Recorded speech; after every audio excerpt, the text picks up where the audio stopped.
여러분 안녕하십니까? 링컨 내비게이터입니다. 신형이에요. 그리고 링컨이라는 차 자체도 생소한데 링컨에서 나온 이런 대형 풀사이즈, 그 풀사이즈 SUV라는 기준이 미국, 독일이 좀 다 다른 것 같아요. 뭐 우리나라 기준에서는 풀사이즈 SUV다 라고 하면은 레인지로버 보그, 뭐 아니면 X7, GLS 뭐 이런 차들을 우리가 풀사이즈 SUV라고 하는데, 네, 이 급은 사실 한국에도 독일에도 없는 급입니다.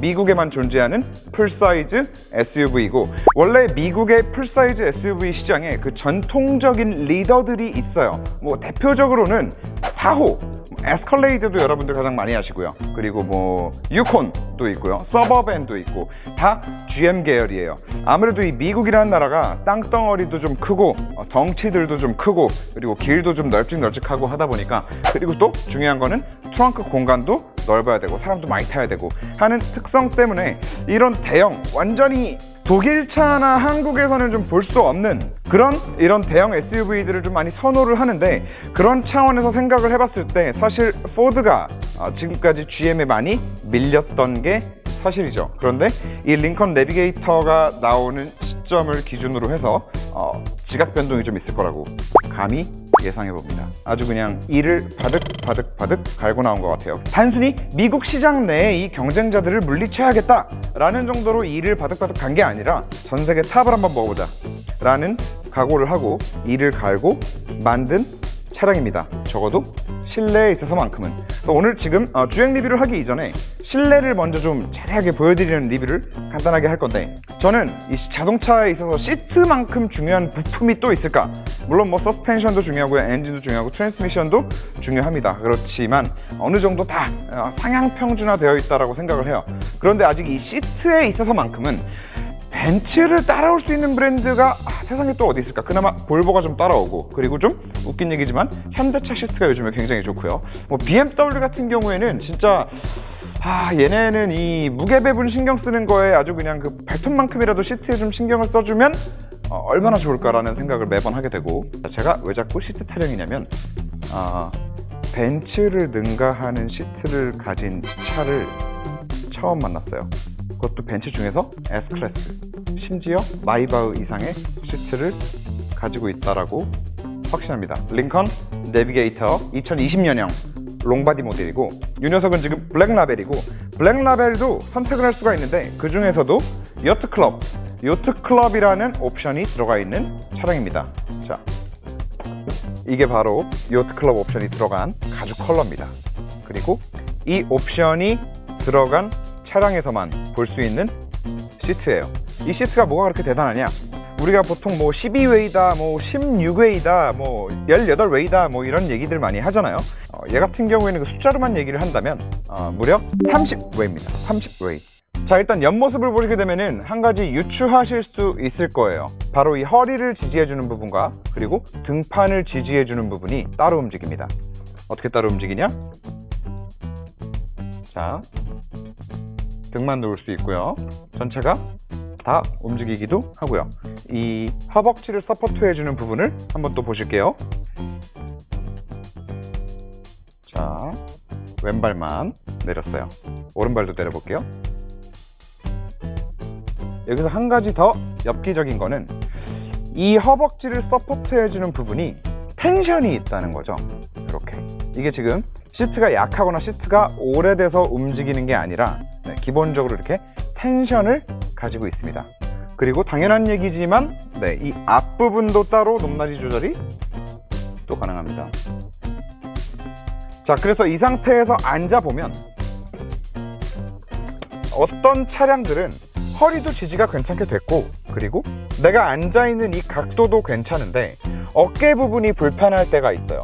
자, 그럴 때 이 어깨 부분만 따로 조절을 해주는 기능이 엄청나게 큰 역할을 해주게 됩니다. 자, 그리고 이 허벅지를 서포트 해주는 부분이 반으로 나눠져 있다고 말씀드렸고, 이 반이 길이 조절이 따로 된다. 이게 왜 중요하냐면, 일단 왼발 같은 경우에 운전하시면서 풋레스트에 무조건 발을 딱 갖다 대고 운전을 하시는 분들도 있는데, 저 같은 경우에는 풋레스트에 갖다 대는 것보다는 이렇게 발바닥을 바닥에 지지하고 운전하는 것을 더 편안하게 느끼는 사람이거든요. 그래서 이렇게 지지한 상태에서 오른발 같은 경우에는 또 계속 악셀이랑 브레이크를 왔다 갔다 밟아야 되기 때문에 허벅지를 좀 지지해 줬으면 좋겠고, 그래서 저처럼 이렇게 좀 짝다리를 짚고 운전 자세를 하시는 분들, 이런 분들한테 허벅지 양쪽 길이를 다 따로따로 조절을 해서 서포트를 해줄 수 있기 때문에 정말 기존에는 그 어떤 차에서도 느껴보지 못했던 그런 착좌감과 편안함을 선사해주고요. 그리고 이 허벅지 서포트해주는 부분이 텐션이 있다라고 말씀드린 부분은 오른쪽 다리가 계속해서 악셀을 밟고 브레이크를 밟고 왔다 갔다 움직이는데, 그게 움직일 때마다 허벅지에 탁 달라붙어서 계속해서 서포트를 해주면서 브레이크와 악셀링이 가능하도록 해준다는 거죠. 평상시 운전을 하시면서 나는 시트의 착좌감이나 이런 것들이 너무 중요하다, 그리고 시트도 되게 예민하게 맞추고 다니시는 분들 있거든요. 그런 분들은 이 시트를 꼭 한번 경험해 보셔야만 합니다. 여기서 끝이 아니에요.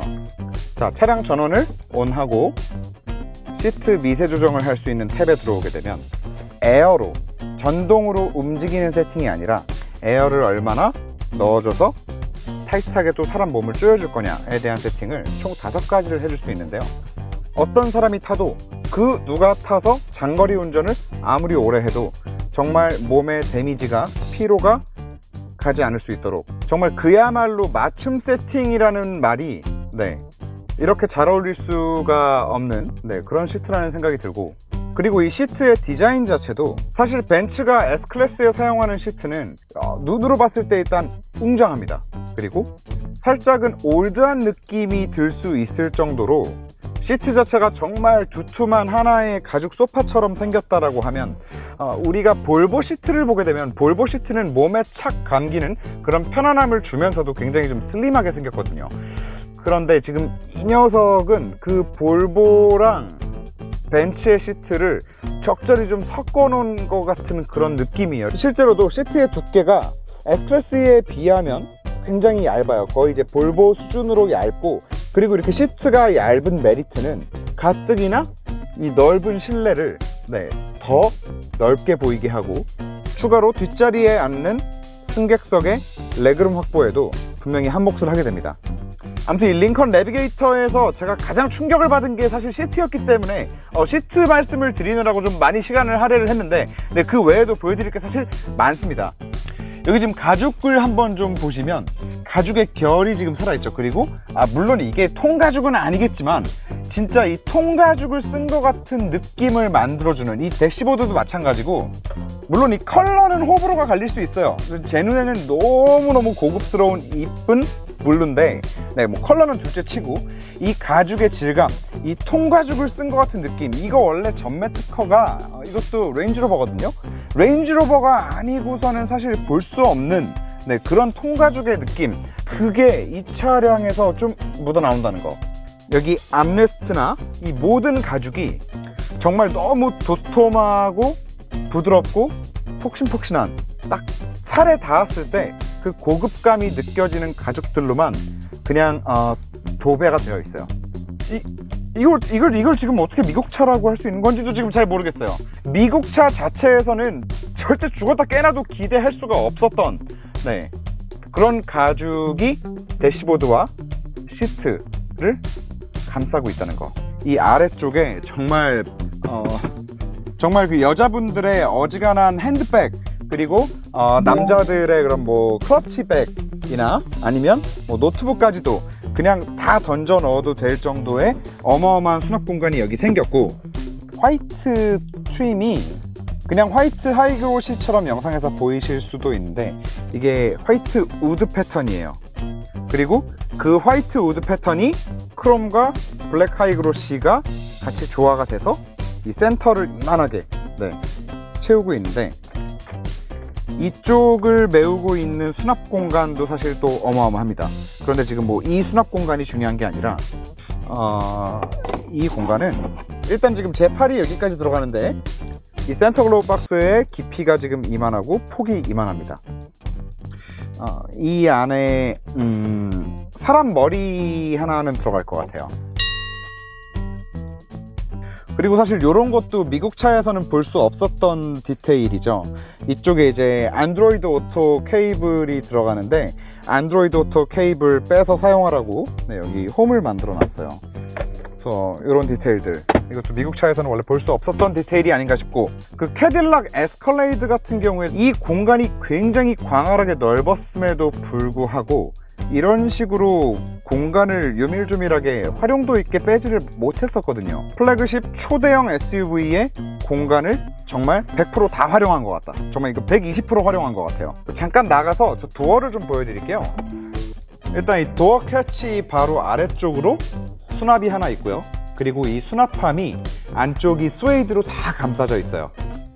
여기 하나가 있고, 그리고 여기 500ml짜리 물통 한 2개 정도 꽂을 수 있는 칸이 있는데 이 옆에 지금 이만한 칸이 또 있고, 그리고 이 안쪽에 옆에 또 있어요. 이거 생긴 게 좀 버마이스터처럼 생기긴 했는데 버마이스터는 아니고 레벨이라는 오디오입니다. 네, 레벨이라는 오디오인데 뭐 사운드에 대해서는 제가 리뷰하면서 한 번 더 주행 리뷰하면서 말씀을 드리는 걸로 하고, 자, 이게 내비게이터의 2열입니다. 운전석과 조수석의 도어만큼은 아닌데 2열도 마찬가지로 굉장히 많은 수납 공간을 보유하고 있고, 그리고 SUV의 2열 같은 경우에 가장 중요한 게 이 시트의 높이입니다. 시트의 높이가 사람이 앉았을 때 얼마나 허벅지를 잘 서포트 해줄 수 있느냐, 이 바닥부터 허벅지를 서포트 해주는 곳까지의 높이가 사실 굉장히 중요하다고 볼 수 있는데, 그런 측면에서 봤을 때 이 2열 시트에 허벅지를 서포트 해주는 이 높이는 제가 타봤던 그 어떤 SUV보다도 가장 높다. 그리고 당연한 얘기지만 앞뒤로 슬라이딩이 되고 리클라이닝도 가능합니다. 그리고 이 리클라이닝 같은 경우도 이 누워지는 각도가 상당히 꽤 큽니다. SUV 2열에서 이런 느낌으로 누워서 편하게 갈 수 있다는 거. 그리고 운전석 조수석과 마찬가지지만 이 2열에도 가운데 센터 콘솔이 있는데 앞에 뭐 컵홀더랑 하부에 있는 언더 트레이가 사이즈가 1열만한 게 또 있어요. 근데 이제 뭐 마찬가지로 2열에 있는 콘솔 박스도 사람 머리 하나 정도는 들어갈 수 있는 이 정도 부피감이 되는 콘솔 박스가 또 있습니다. 그리고 2열에서 느낄 수 있는 이 정도의 고급감은 사실 이 링컨 내비게이터의 경쟁 상대라고 할 수 있는 에스컬레이드랑도 비교가 사실 안 되는 수준이에요.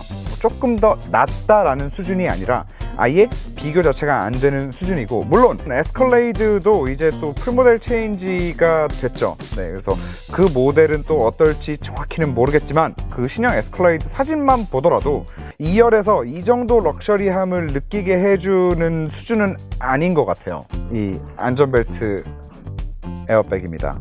이거는 안전을 위한 거기는 한데 안전벨트를 했을 때 몸에 감기는 느낌이 살짝 좀 이렇게 폭신폭신하거든요.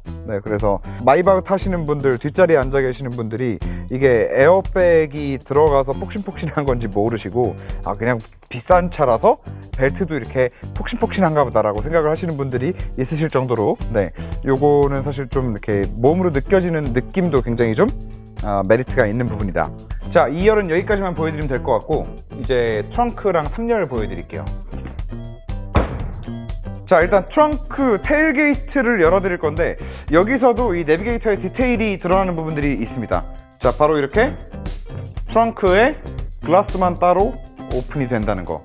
이게 왜 디테일이야? 이게 뭐가 중요해? 라고 하시는 분들이 있으실 수도 있는데, 가뜩이나 차가 너무너무 길어서 5.7m에 육박하는 전장을 가지고 있는 차량이기 때문에 뒤로 후진해서 주차를 한 다음에 트렁크를 제대로 열지 못하는 경우들이 생겨요. 왜냐면 뒤에 벽이 있기 때문에.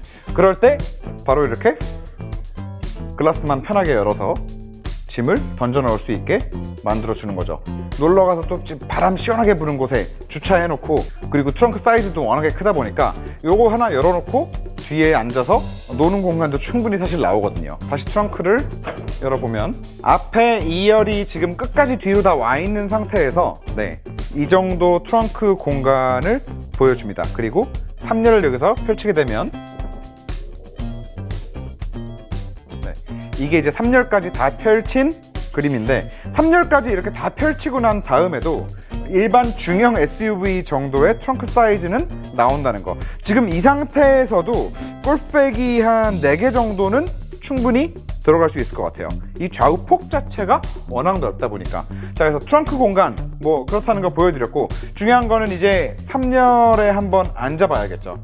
자, 보통 이런 7인승, 9인승 SUV들이 그 뒷자리 3열 시트는 거의 그냥 갖다 버리는 경우가 많고, 차량을 인증받기 위해서 정말 울며 겨자 먹기로 어거지로 시트를 껴넣는 경우들이 많은데, 그런 차량들 같은 경우에 공통점이 하나 있습니다. 이 3열에 들어가는 게 너무 힘들어요.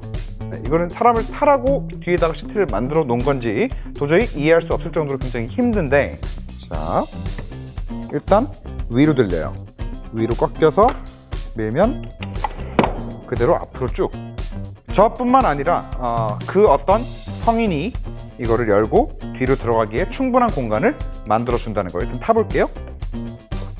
자, 3열에 앉았습니다. 3열도 2열과 마찬가지로 가장 큰 장점으로 와닿는 부분은 바로 이 허벅지를 서포트해주는 이 시트 끝단의 높이입니다. 이렇게 보시면 여러분들 뭐 국산차, 뭐 대표적으로는 팰리세이드 같은 차량들도 3열이 있기는 있는데 3열에 앉으면 이 시트의 허벅지 서포트하는 높이가 한 요 정도 돼요. 그러면 다리를 어쩔 수 없이 벌려서 앉아야 되는, 허벅지 서포트가 전혀 되지 않는 그런 불편함이 좀 있는데, 지금 이 녀석 같은 경우에는 3열에 앉았는데도 허벅지가 시트 높이 때문에 서포트가 된다는 거. 그리고 3열도 마찬가지로 리클라이닝이 됩니다. 심지어 전동으로.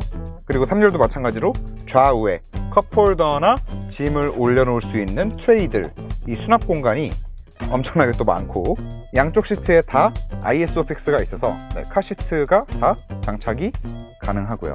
그리고 지금 이런 식으로 2열 시트를 가장 맨 뒤로 민다 하더라도 충분한 다리 공간이 확보가 됩니다. 뭐 우리가 기존에 알고 있던 그런 7인승 SUV와는 차원이 다른 공간감을 가지고 있습니다. 정말. 심지어는 우리나라에서 이 정도 사이즈의 대형 SUV다 라는 건 아예 없고, 그나마 이 정도 실내 공간이 뭐냐라고 하면 카니발일 텐데, 카니발보다도 이 3열에 앉아서 앞을 내다봤을 때 이 느낌은 더 넓은 느낌이에요. 더 넓은 느낌일 수밖에 없는 게, 카니발보다도 일단 좌우 폭 자체가 더 넓기 때문에. 그리고 아까는 말씀 못 드렸던 건데, 이 헤드라이너의 재질도 사실 굉장히 고급스럽게 신경을 많이 썼단 말이죠. 근데 이 3열에 앉았을 때 이게 진가를 좀 발휘하는 것 같은데, 이런 느낌이에요. 근데 이 루프가 헤드라이너의 느낌이 스웨이드예요. 스웨이드인데 이 질감 보이시나요? 네, 너무 고급스럽습니다. 또 3열에서만 느낄 수 있는. 자, 나가 보겠습니다. 이렇게 앞으로 쭉 밀면 이런 공간이 생겨요.